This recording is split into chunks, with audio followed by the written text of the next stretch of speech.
Quero cumprimentar a todos com a paz do Senhor Jesus. Vamos estar aqui hoje agradecendo mais uma vez a Deus, sempre por todas as coisas. E também a você que acompanha o canal, você que está inscrito, você que não está inscrito porventura, né? Se inscreva, né? Isso vai fazer com que o canal alcance mais pessoas. A palavra do Senhor, né?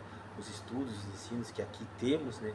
Pode alcançar outras pessoas na medida que você se inscreve, compartilha, dá o seu like, posta o seu comentário. Isso é muito importante, né? Nós vamos aqui hoje deixar um texto, né, que se encontra no Evangelho de João, capítulo 3. Né? Te convido já a abrir a sua Bíblia, ter com você aí um caderno, lápis para anotações, né? E veja o vídeo até o final, né? Com bastante concentração, né? Para que a mensagem de Deus possa entrar no seu coração. E você tendo dúvidas, né? Você pode postar nos comentários, você pode perguntar, você pode voltar ao vídeo, né? E principalmente orar, né, a Deus, sempre para que o Espírito Santo de Deus ele amplia as revelações, amplia o conhecimento, amplia o teu entendimento, amém? O texto do Evangelho de João, no capítulo 3, diz assim: E havia entre os fariseus um homem chamado Nicodemos, príncipe dos judeus. Então, entre os fariseus, que eram os homens estudados da época, conhecedores da lei, né, havia entre eles um que era mestre, que era príncipe, que ensinava eles e se chamava Nicodemos.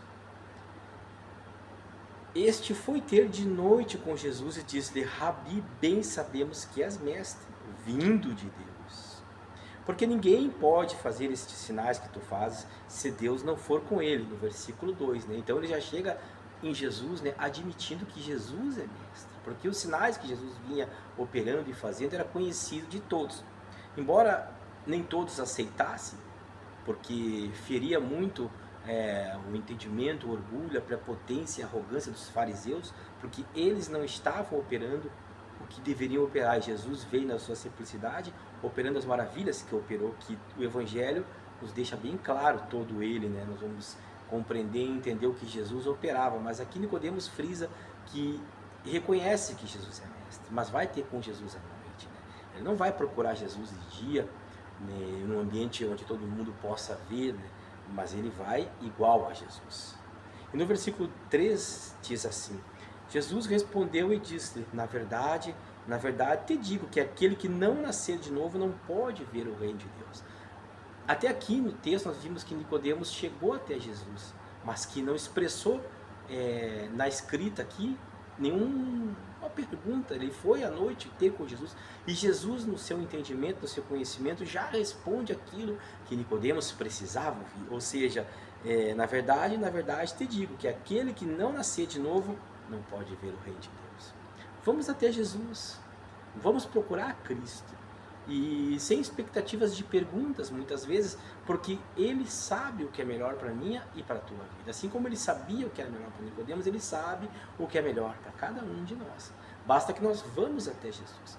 Mesmo que nós tenhamos que procurá-lo de uma maneira que seja como Nicodemos fez, as escondidas não importa, mas que nós possamos ir até Jesus, reconhecendo que Ele verdadeiramente é o Filho de Deus, reconhecendo o que Ele fez e reconhecendo o que Ele pode e quer fazer na minha e na tua vida ainda nos dias de hoje. Amém? Vamos ao versículo 4 do mesmo capítulo, claro, o capítulo 3 do Evangelho de João, que diz a sequência do texto: Disse-lhe Nicodemos: Como pode um homem nascer sendo velho? Pode porventura tornar a entrar no ventre de sua mãe e nascer? Então havia aqui um entendimento de Nicodemos ao pé da letra, vamos dizer, entre aspas, né? Porque ele pergunta logo a Jesus: Como posso eu, um homem, entrar no ventre da mãe e nascer de novo? Não havia um entendimento espiritual das coisas. E a lei, que era a lei de Moisés até então, que estava em vigor, era levada ao pé da letra por eles todos, estava sendo levada ao pé da letra, sendo que eles mesmos não conseguiam cumprir 100% a lei, julgando-se cumpridores da mesma, condenavam aqueles que tinham muito menos conhecimento e que dependiam deles, muitas vezes, para poder a lei ser lida, porque havia um grande índice de analfabetismo. Então, disso se aproveitavam para tirar vantagem e proveito para suas próprias vidas. Jesus, sabendo disso, né, veio desmascarar tudo isso e veio complementar, veio ensinar, veio concretizar a lei e por a graça em dia. Hoje vivemos na graça, não sob o jugo pesado da lei de Moisés.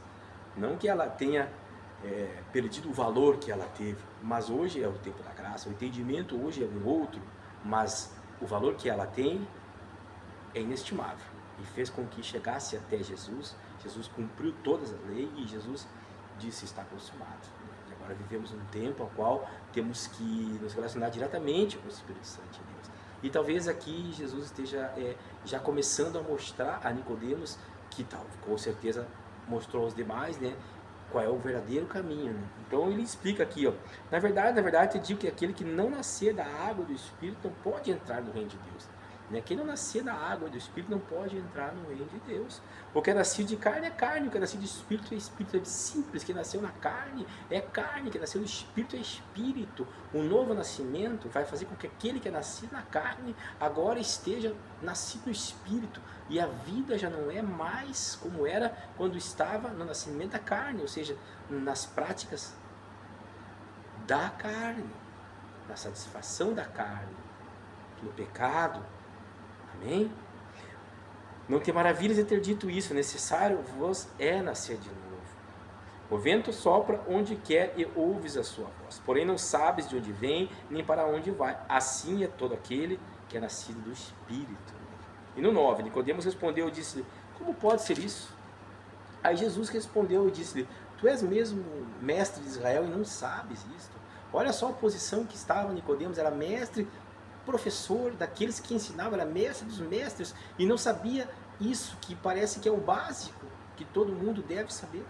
Então, na verdade, te digo que nós dissemos o que sabemos e testificamos o que vimos, porém não aceitais o nosso testemunho. Se eu vos falei de coisas terrestres e não crestes, como crereis se eu vos falar de celestiais? Né? Hoje muitas pessoas são meninos ainda na fé, muitos ainda não estão aprofundados no conhecimento da palavra de Deus, até porque muitos não leem a palavra e ficam à mercê daquilo que é dito por outras pessoas. Então, como pode ter revelações maiores, como pode entender coisas celestiais, como pode entender coisas espirituais se ainda está, entre aspas, é claro, patinando nas coisas mínimas, nas coisas básicas do Evangelho, né? Às vezes nem entende Jesus, às vezes não aceita nem os milagres de Cristo, não compreende, julga muito mais do que procura ouvir a voz do Senhor. É muito importante aqui nós pararmos e frisarmos que o melhor meio de aprendermos hoje, e sempre foi, é a oração, é a comunhão com Deus, é o contato com o Pai. A oração vai fazer com que nós venhamos a entender muitas coisas que talvez hoje não está sendo entendida por uma grande parte da população mundial. Vamos partir para o final, né? Não vamos ler todo o capítulo, mas vamos ficar nos deter mais na questão do novo nascimento. Aquele que era o mestre e que era uma pessoa que muitos queriam ser igual, né? Vai a Jesus Cristo, que era humilde, simples, por muitos desconhecidos e que poucos daquele tempo almejavam ser talvez como Jesus. Mas ele vai porque ele reconhece que o que ele faz só pode ser alguém que seja realmente da parte de Deus, né? Só pode ser, e Jesus só pode ser o que ele disse que era.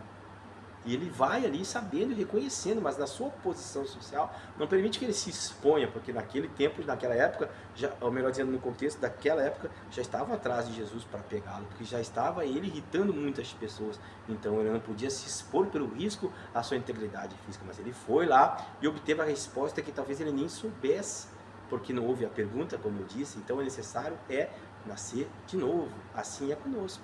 Precisamos em um momento da nossa vida reconhecer que precisamos nascer de novo. O que é nascido de carne é carne, o que é nascido de espírito é espírito. Amém? Então no 12, se eu vos falei de coisas terrestres e não credes, como creis se eu vos falar de celestiais? Já lemos, né? Vamos para o 13 então. E ninguém subiu ao céu senão o que desceu do céu, o Filho do Homem que está no céu. E como Moisés levantou a serpente no deserto, assim importa que o Filho do Homem seja levantado, para que todo aquele que nele crê não pereça, mas tenha a vida eterna. Está falando, né, que quem crê no Filho de Deus, ou seja, nele, não perece, mas vai ter o que? A vida eterna. E no 16, que é o João 3,16, um dos versículos mais comentados ao longo do mundo, está escrito assim: porque Deus amou o mundo de tal maneira que deu seu Filho unigênito para que todo aquele que nele crê não pereça, mas tenha o que? a vida eterna. Então todo aquele que crê no Filho de Deus vai ter o quê? A vida eterna. Amém? Vamos crer em Jesus, vamos orar, vamos estudar, prestar atenção na palavra de Deus. Olha só o 17. Porque Deus enviou o seu Filho ao mundo não para que condenasse o mundo, mas para que o mundo fosse salvo por ele, né? Através de Cristo Jesus nós podemos encontrar salvação, uma vida muito melhor. No 18, quem crê nele não é condenado, mas quem não crê já está condenado, porque não crê no nome do unigênito Filho de Deus. E o que aconteceu na igreja primitiva lá atrás, no começo, não creram em Cristo, chegando ao ponto de crucificá-lo. Hoje muitos pensam que estão crendo em Cristo, mas estão apenas reconhecendo a história como de fato verídica. Porém, crendo em Cristo vai muito mais além do que você admitir que o que está escrito aqui é verdadeiro. Você precisa pôr em prática. Você precisa praticar na íntegra aquilo que Jesus veio e ensinou, a semente que ele plantou, o Evangelho. Nós precisamos nos deter ao que Cristo falou, pôr em prática, para serem verdadeiramente reconhecidos como filhos de Deus. Amém? Terminamos aqui então. E a condenação é esta, que a luz veio ao mundo, mas os homens amaram mais as trevas do que a luz. A luz de Jesus veio, pregou, deixou os discípulos. Houve a igreja primitiva, até hoje a igreja ampliou-se imensamente, mas muitos ainda amam muito mais as trevas do que a luz, porque as suas obras eram más, né? E no 20, porque todo aquele que faz o mal aborrece a luz, e não vem para a luz, mas para que as suas obras não sejam questionadas. Mas quem pratica a verdade vem para a luz, a fim de que suas obras sejam manifestas, porque são feitas em Deus. Amém? Que Deus te abençoe. Eu te animo a continuar estudando a palavra de Deus, a continuar buscando as revelações para a tua vida, a continuar orando, a manter um relacionamento com o Espírito Santo de Deus. Vos animo a compartilhar este vídeo para ampliar o alcance a outras pessoas. Vos animo a se inscrever. Amém? Em nome de Jesus, que Deus te abençoe.